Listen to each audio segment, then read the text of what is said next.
Good Friday morning, Market Chameleons, and everyone joining us for the first time. Thanks for coming by and checking out the Market Chameleon pre-market show with this man, Mitri Pargamatic. How you doing, D? Good morning, Will. How are you? Good. You want to start with a disclaimer? Yep.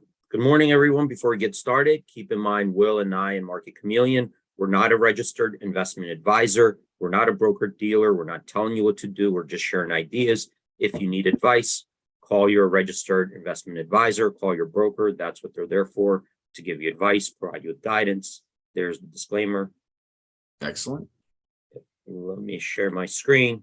And while I'm doing that, if anyone is joining us for the first time, Will and I, we do this show in the mornings to help answer questions you have about the Market Chameleon tools, data, analytics. If you want to come on the show and ask your question live, we provide a link to Zoom on the live chat on YouTube. So click on that link. It takes you over to Zoom. At the bottom of your screen, there's going to be a button, raise your hand. When you click on that, it'll ask you if you want to turn on your video camera. You don't have to turn on your video camera. Once we let you in, you could ask your question live and direct. If you prefer to type in your question on a live chat, you can type your question there. Will's watching it. He'll read those questions back to me. And while we're waiting for either questions to come in or more people to join us, we'll start out with the pre-market report, see what's trading at pre-market hours, maybe get some insights about what's going on there, and then we'll move on to questions. If we don't have any questions, I'm going to continue on our discussion about SPY and how to create some simple models to help gauge the value of a stock or an index and so forth. So this would be like the beginnings of building out your pricing models. So let's start out with the pre-market report. These are stocks trading in a pre-market hours. We have a list of our most active stocks, our biggest percentage gainers, biggest percentage decliners. And I'm coming down here. I see 69 stocks made our percentage gainers list, 49 on the decliners. So from this perspective, right now we're looking like we're setting up for a bullish bias at the open. If you look at this list, you will see that there are lots of stocks in there that are small cap stocks. There could be ETFs, leverage products, closed-end funds, preferreds, anything that's traded on the major U.S. exchanges. If it's trading in pre-market hours and meets our thresholds, it'll make this initial list. And what we want to do is start to narrow down this list to a small group of stocks, get a little bit better insights, a little bit more focused insights. And I'm going to use the filters above here as an example. And let's use this one in ETF. When you click on that filter, you get a drop down of a list of ETFs to choose from. The top three, these are the broad-based ETFs. SPY, that's the S&P 500 ETF. Let's click on that, and you'll see that the list below will get filtered by stocks that are holdings in SPY, which are the S&P 500 constituents. And here we see 20 stocks made our percentage gainers list, 9 on the decliners. So from this perspective, still looking like we're set up for a bullish bias at the open. Of course, bank stocks, they're kicking off the earnings season. Big one right here, JP Morgan made the top of the list for the S&P 500 companies. This little E on the alerts is letting us know that they reported earnings either right now before the market opened this morning or yesterday after the market closed. And we're seeing action in the pre-market hours, most likely reacting to that news. And, just scanning down with my eyes, I see a bunch of bank stocks. There looks like these are the big banks, and they're up, in a pre-market. Citigroup reported, Wells Fargo reported, JP Morgan reported. So at least, from this morning, looks like the bank stocks have done well in the most recent quarter. Well, if we don't have questions, questions come in yet. I could give it another minute or two, or we could just move on to the SPY. If you have anything to add to the pre-market. Nope, we're good. Okay. So let's move on to SPY. And let me start out with the fundamental ratios here. And we started the discussion about how important in trading, when you're trading, you're going to tend to create benchmarks and models, right, to monitor. And these are the tools that help you try to figure out how far away did the markets move market prices from a perceived value, right? Which way did it diverge, and by how much, and what did the market signal, right? What are the markets signaling based on that divergence? And it's there's no one, we talked about, there's no one way to price a stock.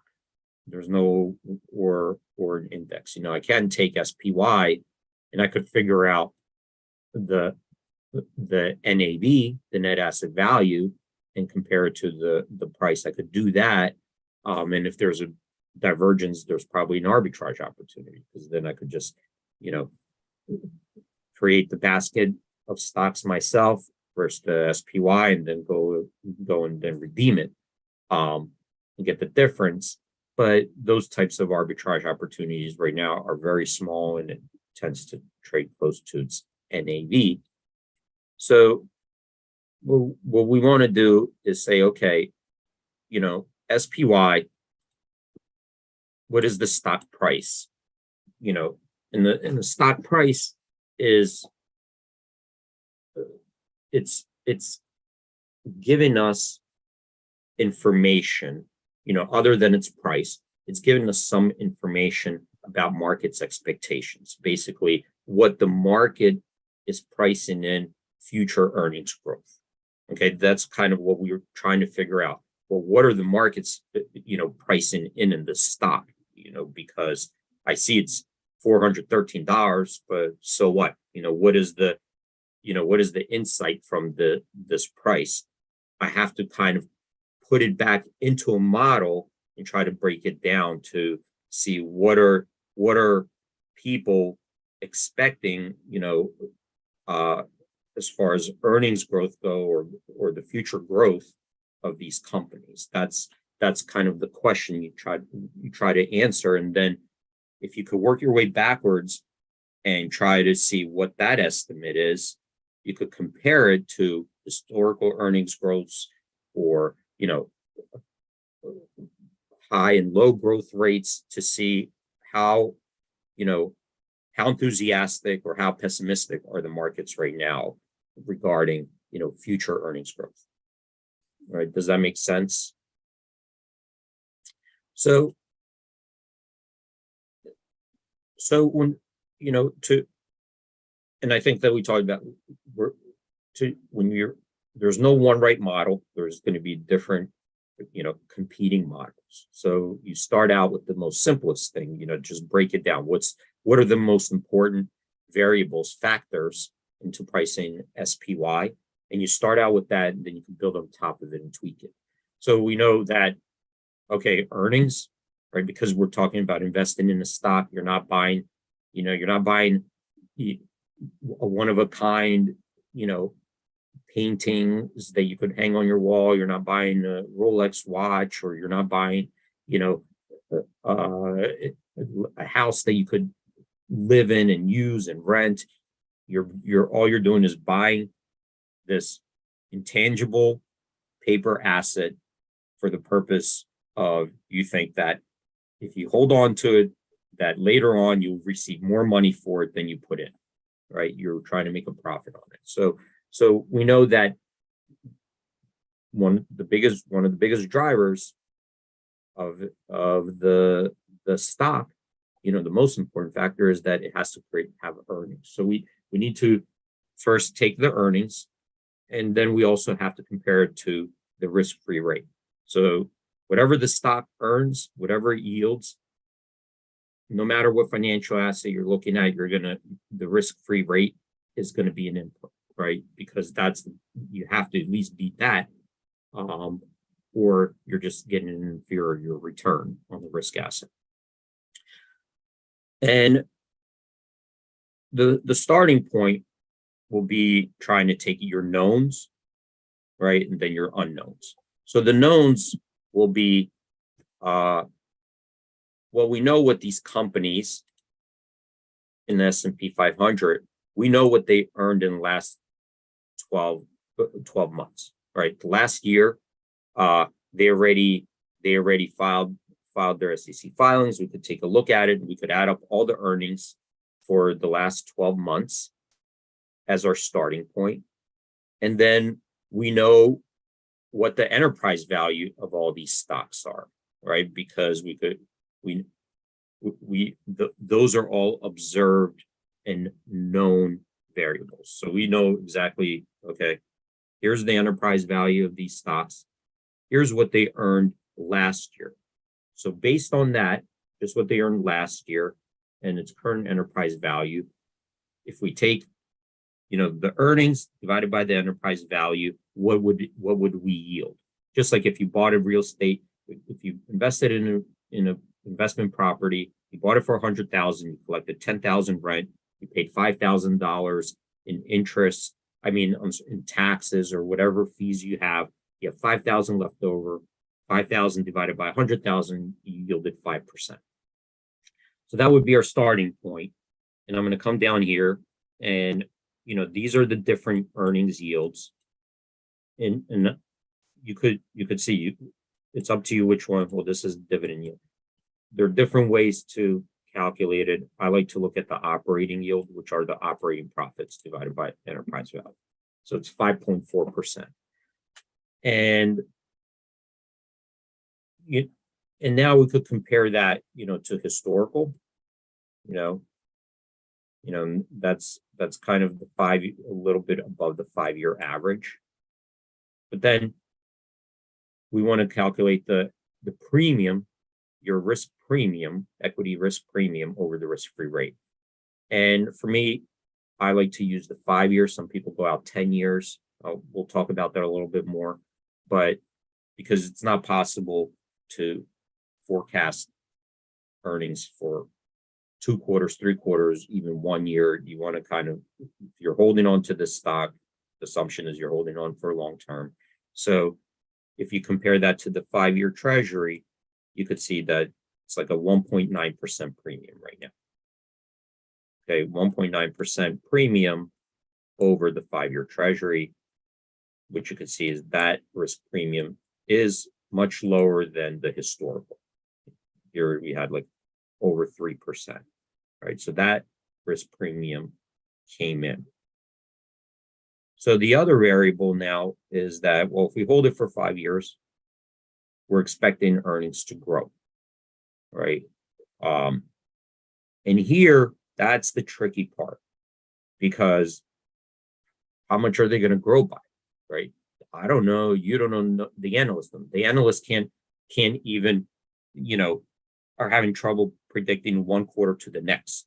That's why, their earnings, and then you got beats and misses and beats, but you can't even get, it's hard to predict, from a 3-month, how do you do it for 5 years? That's very hard. 1 year, it's not really possible to get that really accurate. So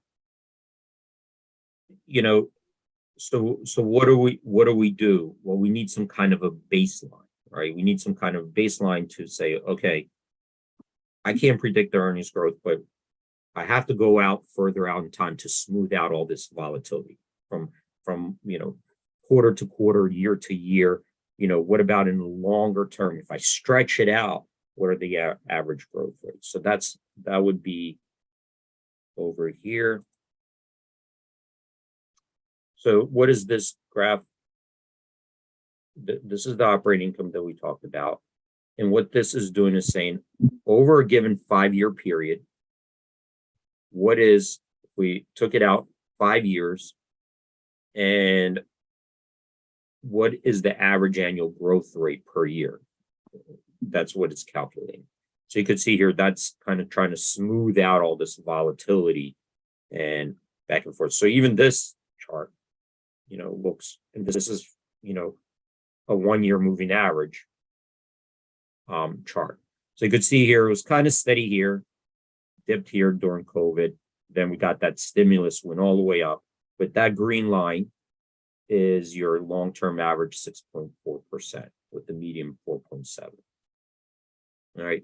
So it's not a perfect forecast. What we're doing is just trying to get a long-term trend line as the basis, the initial basis for making a forecast. Okay. And why do we use it as the basis? Not because that's what we think it's going to be for sure, right? We don't know if it's going to be 6.4. We don't know if it's going to be 10%. We don't know if it's going to be 2%. But what we're trying to do is say, if we use that long term as a basis, then we could compare that to what the market is anticipating to see how far away the market, is from that forecast. So if we projected 6.4% and the market projected 6.4%, then we should we should arrive at the same equity risk premium. If it's smaller, that means the market is anticipating a higher growth rate. If it's higher, they're expecting, if that equity premium is higher, they're expecting a lower growth rate. Is that so far everybody okay with that? Yeah, that's helpful, Dave. We do have a question. Someone, Mr. Shapiro, is asking, is the average risk premium in the tables adjusted by the level of current treasury yield? The premium should be smaller, Yeah. Presumably, if the yield is higher, correct? Exactly. Right. That's a great question.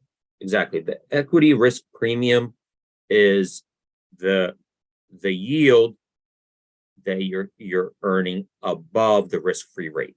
So that's a great question. So what's going to make the equity risk premium shrink or move up?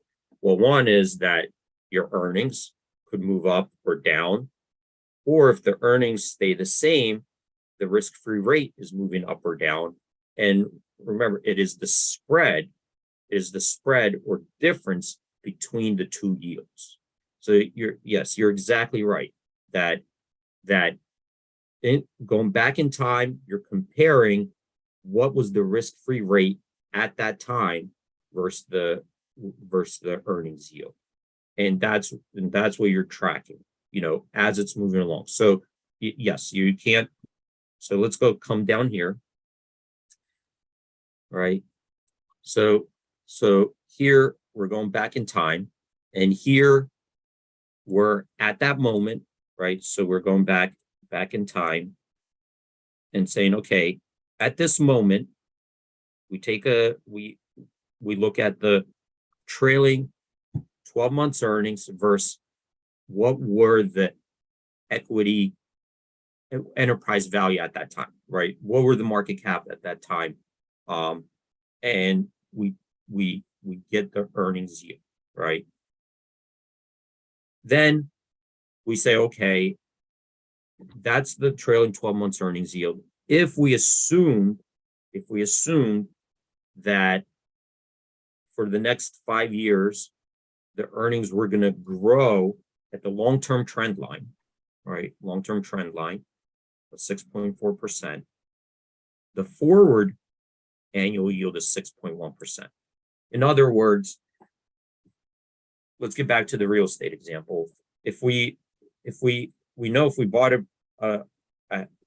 that place for 100,000 investment property, your rent was 10,000, you had 5,000 left over after expenses, then your operating yield is 5%.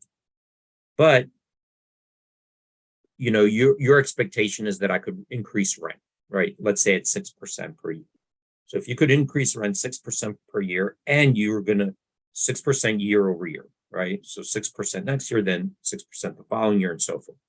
So if that's your projection and you're going to hold it for 5 years, this investment, you're thinking like, this is my 5-year horizon. Over 5 years, what am I expected to yield on my initial investment, on the cost of it? So that's what this is, the forward year, 6.1%. Okay, so it's going from your recent trailing 12 months to what is my forward-looking yield. Now remember, I'm not using analyst expectations here. I'm using just the long-term trend line, because then I need to compare how far away the market is moving away from that long-term trend line. Okay, so that would put us at 6.1%. Well, okay, where at this moment, if we're looking at 6.1%, at this moment, where was the 5-year treasury? Because, if I'm holding this for 5 years and I'm expecting to earn 6.1% return on average per year, well, I could also buy a risk-free treasury and earn, a yield at the risk-free rate. So how much more am I going above the 5-year treasury? So at that time, the moment we calculated this, the 5-year treasury was 2.4%. Okay, so if we take the difference between the equity premium, the yield on equities versus the 5-year treasury, the difference was 3.7%. So that was the equity risk premium at that moment. Okay, that's how we're tracking it going forward, right? So if this was at that time, if the risk-free rate was 0, then this would have been 6.1%, right? Because it would have been difference between the projected yield versus the U.S. Treasury. Or if it was 6.1%, 6.1% minus 6.1%, this would go down to 0. So this does depend on this and this, right? It depends on your projection and the risk-free rate. So the good part about this initial model, right, when we started out is we took in 2 variables that we could observe. So we could observe this and we could observe this, right? Because we could just see what are the 5-year bonds yielding right now, right? We could just look in the market and figure that out. We don't have to guess that. And we could figure out the most trailing 12 months earnings, and we could figure out what the enterprise value is of all the stocks right now. So really, it's this part here that is a guess, right? That's really where, these are assumptions, and these assumptions are continuously being built into the market, where people can be enthusiastic and drive up prices because they think that, hey, I think earnings are going to grow really fast or not grow really fast. And what we're trying to do is figure out, well, what are they, what are we assuming here given these variables? All right. So, if I'm looking at this trend line, 6.4%, is the market assuming that, the next 5 years could be 9% growth, 10% growth, 2% growth? That's what we're trying to figure out. And, and if it's over enthusiastic, then we got to think about it. Like, wait, this is probably way too much or way too low. Is that making sense? It is. The question about the T-bonds, he says, great data, but I didn't follow the direct answer to my question. Is the average yield premium over all T-bond rates or for a specific rate? I guess, I mean, I guess he's asking about the entire curve. So whether it's the 2-year, 10-year, No, so it is based on, the US Treasury issues every day a yield curve, and then they tell you what is the 5-year risk-free rate, right? So this is coming from the US Treasury. You could go and look at it. They issue it every day. So we don't actually calculate this. We get this from what the US Treasury says is the 5-year interest rate. And they have, so whatever way they calculate that, because they take a weighted average of bonds that straddle 5 years and, basically figure that out. But we don't calculate this. We reference the US Treasury.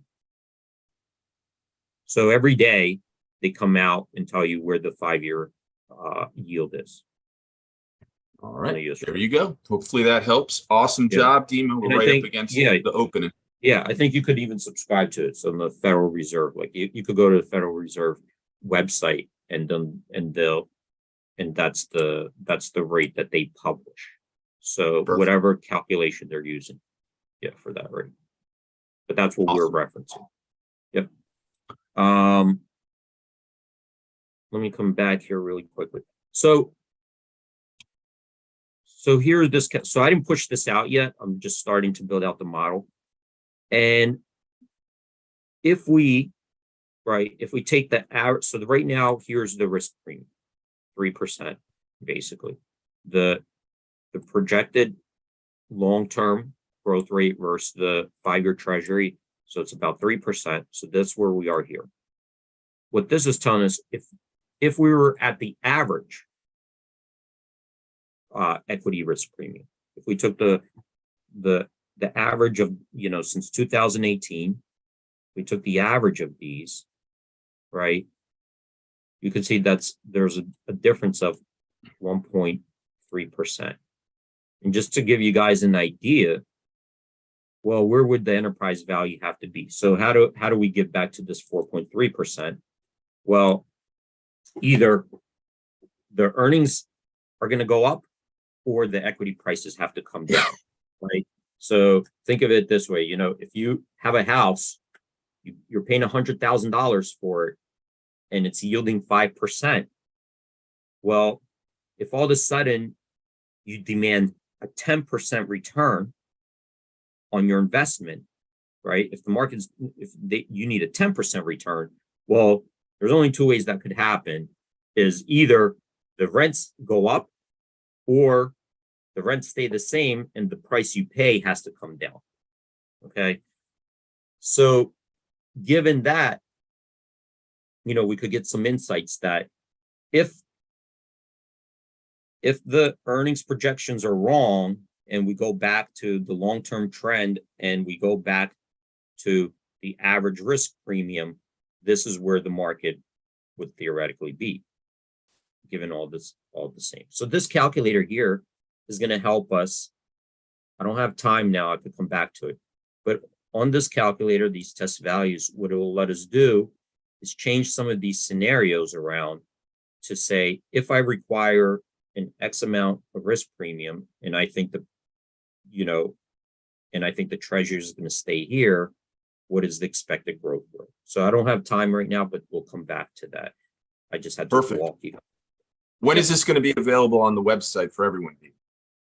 I'm not sure because I'm still in the test phase and I'm tweaking it to make it a little bit more user friendly. But I think, relatively, I'm hoping within within the next month, I would say. I'm just going to give myself a little bit more time, but hopefully within the next month. All right. Perfect. With that, we hit the opening bell. I hear ding, ding, ding going off. Remember, everyone, thumbs up and subscribe to the channel. It's always appreciated. Great job, Dima, as always. Great. Thanks, everyone. I have a webinar with Dan Passarelli on Sunday. You'll be seeing the emails. I'll put the link to the, it's our webinar, so you'll see it on the YouTube channel. Anyone who subscribes will get notification. That's at 6 p.m. on Sunday. All right. Great, everyone. Thank you for joining. Stay safe out there. I hope you have a great trading day, and we'll see you on Monday. All right. See you on Monday, D. I'll talk to you later.